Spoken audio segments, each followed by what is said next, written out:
जय श्री कृष्ण। श्री कृष्ण कहते हैं, अपने हक के लिए लड़ना सीखो, क्योंकि जो शांत और चुप रहता है उसे कोई भी नहीं पूछता। कमियां तो मुझ में भी हैं, क्योंकि हर किसी पर बिना सोचे ही विश्वास कर लेता हूँ। जहर से भी ज़्यादा खतरनाक होता है प्यार। जो भी चख ले वह मर के जीता है। तुम्हें चाहने वाला जब तुम्हें वक्त देना ही बंद कर दे, तो समझ लेना कि वह तुम्हारा नहीं रहा। अब तो हंसते हैं दूसरों को हंसाने के लिए, वरना दिल पर गम इतने हैं कि ठीक से रोया भी नहीं जाता।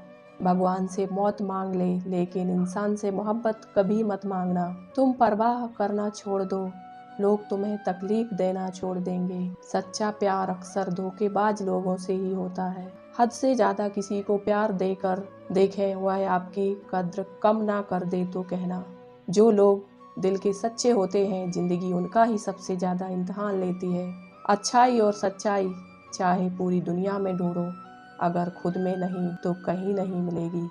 चाहे सामने वाले इंसान का चरित्र, इरादा और आदतें कैसी भी हों, इस जीवन में जीने से अधिक मरने के क्षण आएंगे। लेकिन तुम्हें इसमें भी छक्के दिखाना है। जिस पर दिल कांप जाता है, ऊपर वाला उसी की आजमाइश करता है। जमाने की नज़र में थोड़ा सा अकड़ कर चलना सीख लो। मोम जैसा दिल लेकर चलोगे तो लोग जलाते ही रहेंगे। सह लिया जो सहना था, अब सबको नज़रअंदाज करके जीना है। चिंता, कर्ज और प्रेम कोई करता नहीं, बस हो जाते हैं। समय के साथ घाव जरूर बढ़ जाते हैं, लेकिन हादसों का शोर उम्र भर पीछा करता है। मैंने जिंदगी से एक सबक सीखा है कि अपनी सफाई वहाँ मत देना चाहिए जहाँ उसे समझने वाला एक खुले दिमाग का इंसान हो। अगर किसी ने आपको गलत मान लिया, तो आपको उसको सफाई देने का मतलब खुद की नज़रों में खुद को ही गिरा लेना होता है।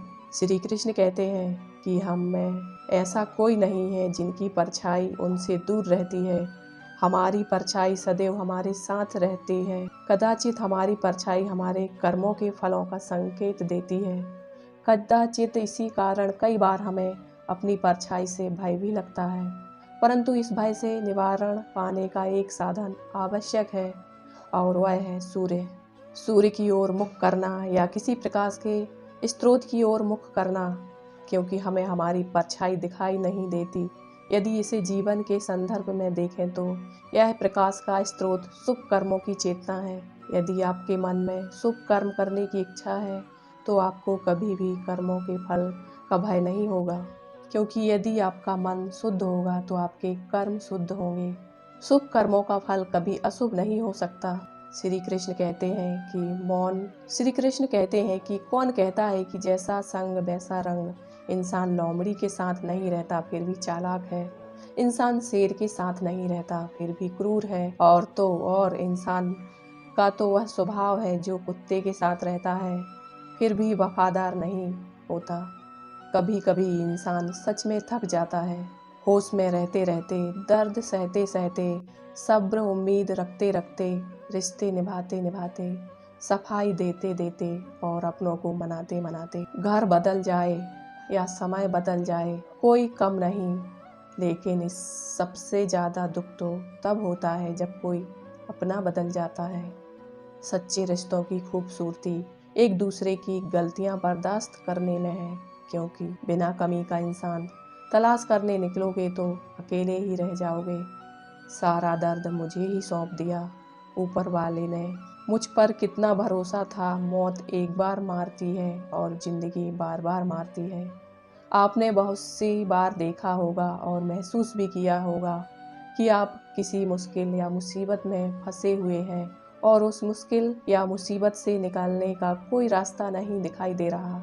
उस वक्त आप हिम्मत हारने वाले होते हैं या लगभग हार चुके होते हैं, और उस स्थिति में आपको सभी देवी देवता, अल्लाह, भगवान, खुदा सब याद आने लगते हैं। और जब आप बिल्कुल टूटकर बिखरने वाले होते हैं, तभी कोई व्यक्ति या कोई ना कोई आशा की किरण आपकी ज़िंदगी में आती है और आपको उस मुश्किल उस मुसीबत से निकाल देती है। चलो एक उदाहरण से समझाता हूँ कि आप कहीं जा रहे हैं और किसी एक ऐसी जगह पर आपकी गाड़ी खराब हो जाए जहाँ जंगल हो, सुनसान रास्ता हो, डरावनी रात का अंधेरा हो और आपके मोबाइल में नेटवर्क नहीं आ रहा हो, या मोबाइल की बैटरी डाउन हो, या मोबाइल का बैलेंस ही ख़त्म हो जाए। मतलब आप किसी से कांटेक्ट नहीं कर पा रहे हो और उधर से कोई भी गुजर ना रहा हो, या एक दो गुजरे भी तो उन्होंने आपकी मदद नहीं की।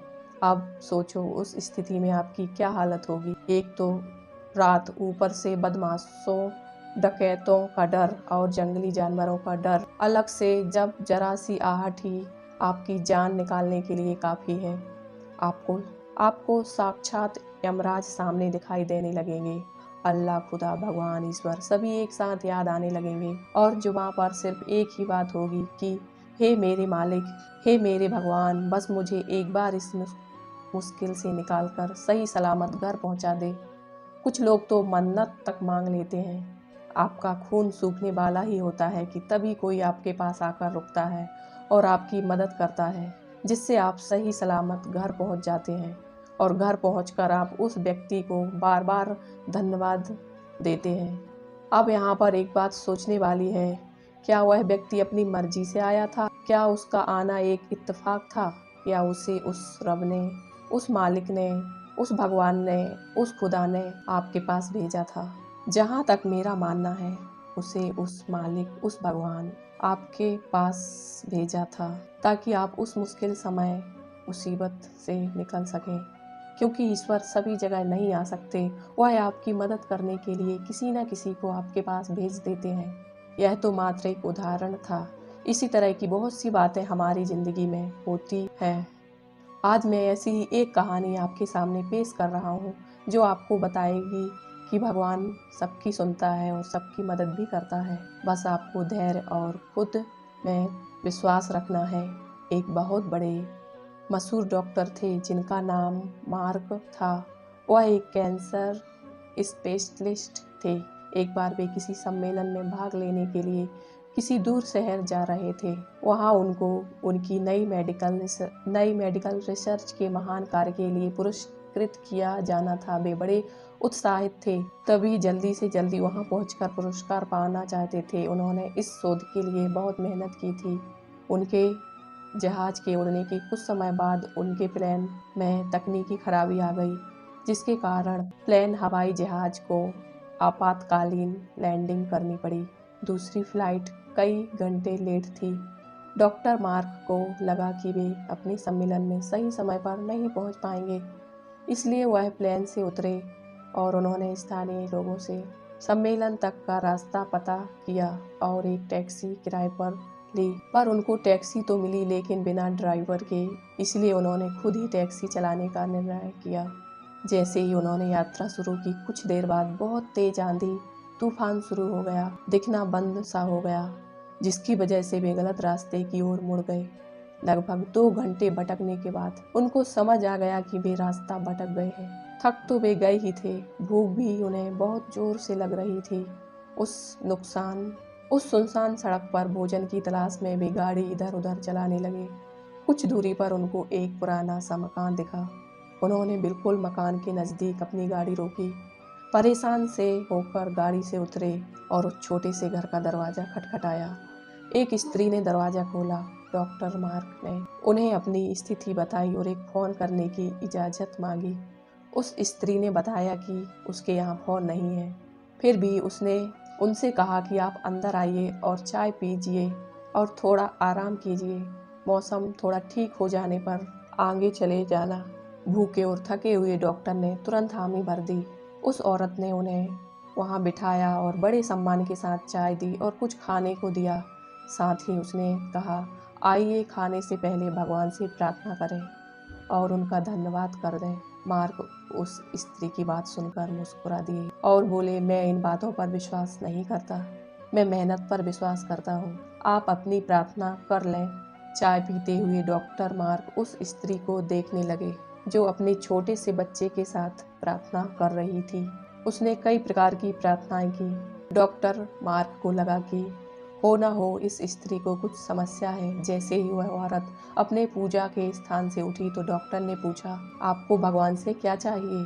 क्या आपको लगता है कि भगवान आपकी प्रार्थनाएं सुनेंगे?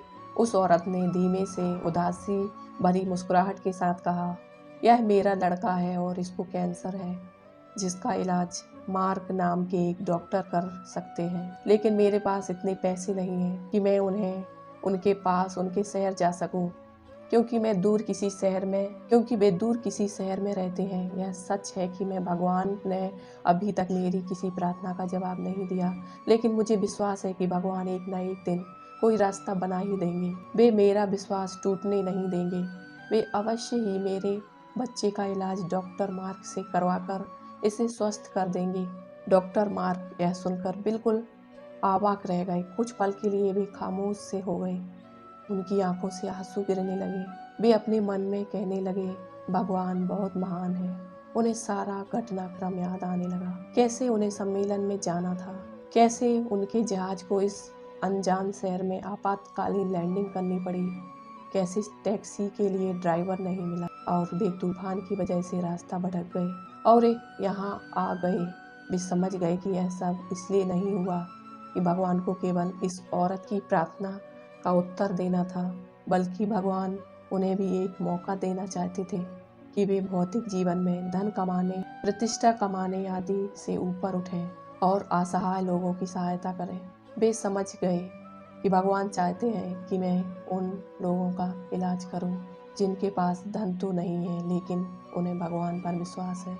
उन्होंने उस स्त्री को सच्चाई बताई और उसके बच्चे का इलाज करके उसे बिल्कुल स्वस्थ कर दिया और वे असहाय और गरीब लोगों का इलाज फ्री में करने लगे। यह कहानी हमें दो सीख देती है।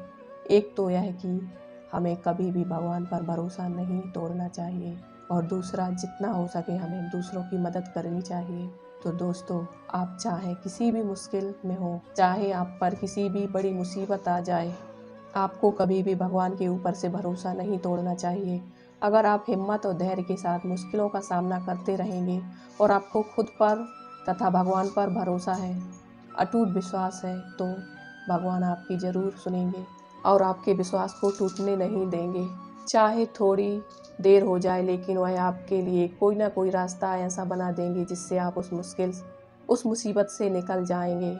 अगर आप ध्यान से देखेंगे और महसूस करेंगे तो पाएंगे कि ज़िंदगी में सबके साथ ऐसी घटनाएं होती हैं। जब आप बिल्कुल उम्मीद खो देते हैं और हिम्मत हारने लगते हैं, तब आपको कहीं से अचानक मदद मिल जाती है, आशा की किरण दिख जाती है। तो बस आप धैर्य के साथ भगवान में विश्वास रखें। भगवान आपको हर मुश्किल, हर मुसीबत से निकाल देंगे। कभी अच्छा समय आएगा तो कभी बुरा। अच्छे समय में भगवान को धन्यवाद देना भूल जाते हैं और बुरे समय में शिकायत करने लग जाते हैं, जबकि आवश्यकता है कि अच्छे समय के लिए हम भगवान को धन्यवाद करें और बुरे समय के लिए आभार व्यक्त करें कि हमें हर परिस्थिति का सामना करने के लिए ही वह हमारे सामने परिस्थितियां उत्पन्न की हैं। छोटी छोटी परेशानियों का सामना करके ही हम बड़ी मुसीबतों का सामना करने योग्य बन जाते हैं। इसलिए जीवन में आने वाली छोटी छोटी समस्याओं से घबराएं नहीं, सकारात्मक रहकर समस्या के निवारण के बारे में चिंतन करें, योजना बनाएं और निवारण में जुट जाएं। बुरी परिस्थितियां आपकी दृढ़ता की परीक्षा है। श्री कृष्ण कहते हैं कि एक इंसान को खोकर आगे तो बढ़ा जा सकता है, मगर उसके खालीपन को हजारों लोगों से भी नहीं भरा जा सके। जो सब्र के साथ इंतजार करना जानते हैं, उनके पास हर चीज किसी न किसी बहाने से पहुंची जाती है। जब तक विपरीत परिस्थिति से लड़ोगे नहीं, तब तक वह तुम्हारे ऊपर हावी होती रहेगी। सिर्फ एक वक्त के भरोसे मत बैठो। किस्मत वालों के हाथ खाली रह सकते हैं, लेकिन मेहनत करने वालों के कभी नहीं। दुख तब होता है जब आपको एहसास हो जाए कि जिसे आप सबसे ज़्यादा महत्व दे रहे हैं, उनकी नज़रों में आपका कोई महत्व ही नहीं है। वो लोग अक्सर बदल जाते हैं जिन्हें हम हद से ज़्यादा वक्त और इज्जत देने लग जाते हैं। धोखा साथ चलने वाले ही देते हैं। यह कल भी सच था और आज भी सच है। बात बुरी लगे तो दो तरह से सोचो। यदि वह इंसान बहुत ज़रूरी है तो उस बात को भूल जाओ, पर अगर बात बहुत ज़रूरी है तो उस इंसान को भूल जाओ। श्री कृष्ण कहते हैं कि सत्य को स्वीकार करने के लिए बहुत ही महत्वपूर्ण है जब तक मनुष्य सत्य को स्वीकार नहीं करता तब तक उसको असत्य से लड़ने की शक्ति प्राप्त नहीं होगी। जब आप भोजन करते हैं तो आपका पेट स्वीकारता है कि वह भर चुका है और भोजन करना बंद कर देते हैं। जब आपको निद्रा आती है तो क्या होता है, आपका मन स्वीकारता है कि आपका शरीर थक चुका है और उसे विश्राम की आवश्यकता है। उसी प्रकार जब आपको किसी बुरी आदत को रोकना हो तो आपको स्वीकारना पड़ता है कि बहुत हो चुका है। लालच या मदिरापान, उस बुरी आदत को त्यागना तभी प्रारंभ हो जाता है।